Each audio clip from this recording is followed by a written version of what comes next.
Alright, now for Lightroom editing. I'm going to import right here. I'm going to hit that import button. And it's going to ask me, well, what do you want to import? I'm going to actually import the one that it asked. These are all my raw images from Saturday. And at that time, like, I did not relate to Kevin and what he was saying about his banged up leg. And I get it now. What that song's about. We're going to go ahead and import. Those scars just proved made it through. And it's going to show me a little all the images.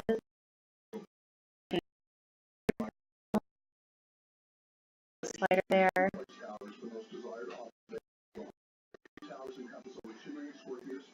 Because I'm recording it, it's taking a long time.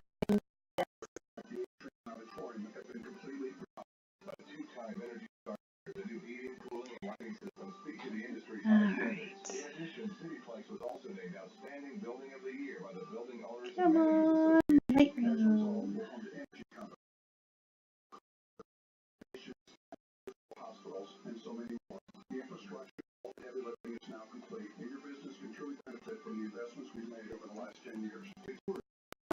When you change the size of the thumbnail, it's nice because you can scrub through them quickly, or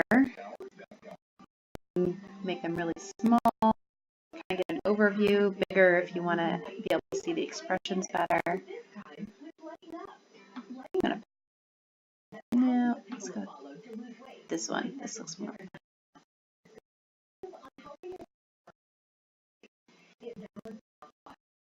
Okay, so I selected the image. Go up here to develop. Click on develop.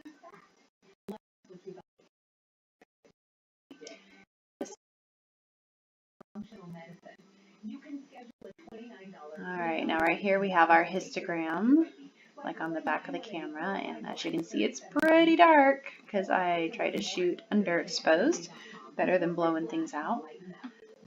I'm going to go ahead and bring this up. We don't want the whites on her shirt to be blown out, and we don't want her skin tones to be blown out or underexposed. So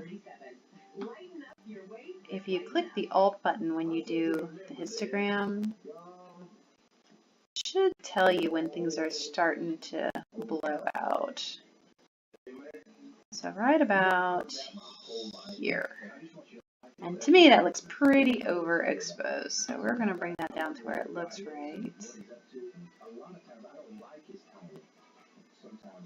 We're going to bring those highlights down just a touch. Give it a second to catch up with us there. Alright, and this little button right here is the crop. Go ahead and crop this so it's a little more correct. There we go. And then we're going to bring it in because we are too far. Oh, a little too far out.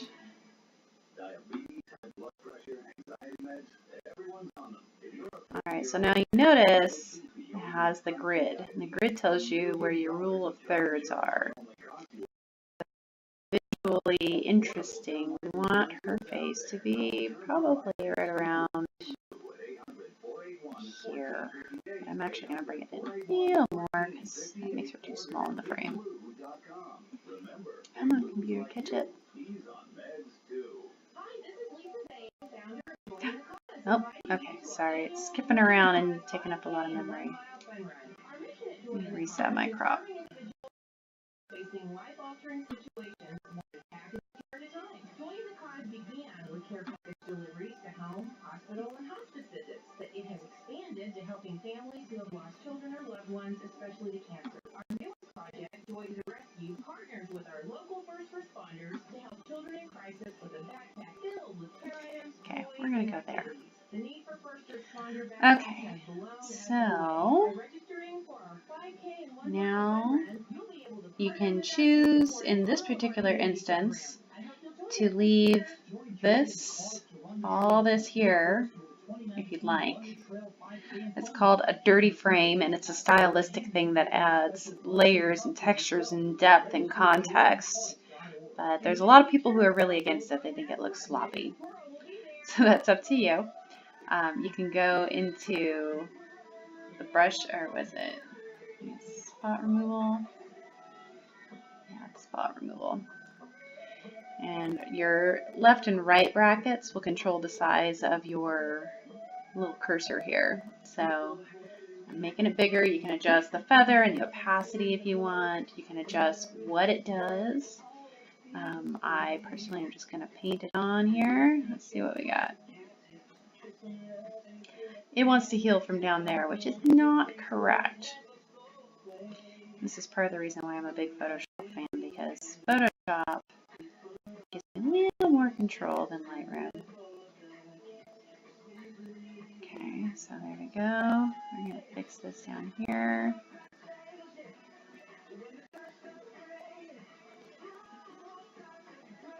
No, that is not where we want to clone from. Nice try. Let's go up here. It's a little cleaner.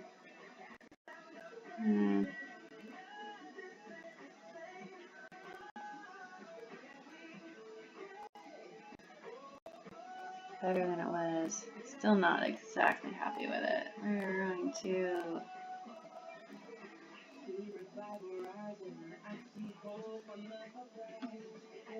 raise up a touch.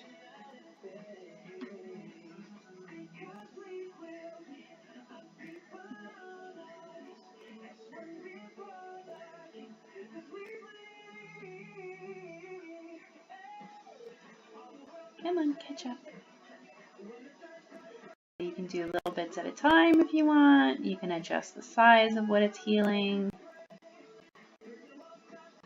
You can tell it to clone if you don't want it to heal. But once you go over another spot that's already been done, it's going to think you're trying to select that other spot, which isn't necessarily true.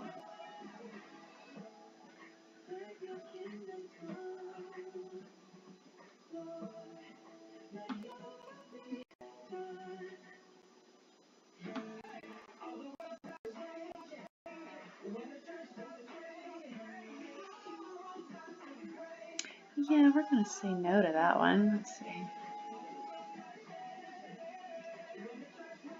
I'm just not digging the spot removal tool in here. One thing you can do to edit is you can edit it in Photoshop, which I don't have open right now. It would take a ton of memory because I'm recording. But you can pull it into Photoshop and edit in Photoshop and then bring it back into Lightroom if you want to continue that way. But we're going to continue as if we meant to keep the dirty frame. On this one, there's a little bit, it seems a little foggy. We're getting a little bit of glare. And take that dehaze slider up just a touch.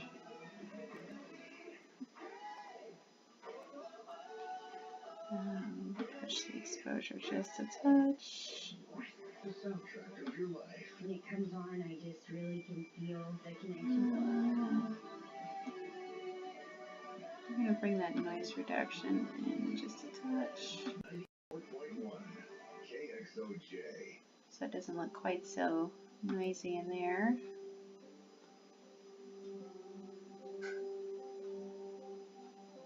Don't think there's anything we need to fix there. Okay, so this image I would say is done. If you wanted to do a different image, like this super cute picture of my daughter, drop it in. Remember not to cut off any limbs. Got a little too much headroom. We're going to bring that in just a touch more.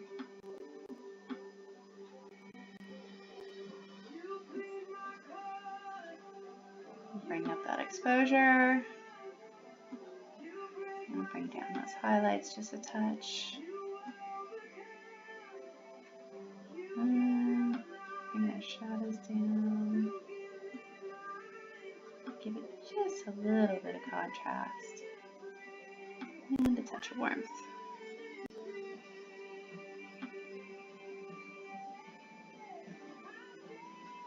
While it's not a great picture, it is still better than the school pictures they send home every year.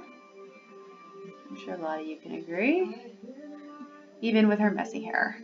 Alright, so once you have your pictures edited and you want to get them out of Lightroom, what do? You're going to go back into Library, select the ones you want to take out, and then you're going to export. When you export it, it's going to say, well, where do you want to export it to?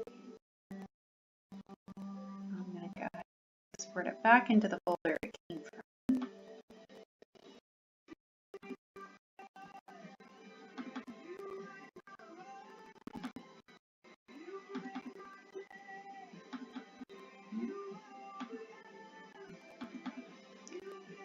Stick it in there. I'm not going to put it in a subfolder. And title it. I'm not going to resize it. I want it to be full size. And export. And a little thing will pop up here in the corner. It says it's exporting one file. Once that bar gets all the way to the end, the progress bar goes away. You'll know it's done, and you should be able to open the file and use it as a JPEG from there. If you have any questions, let me know.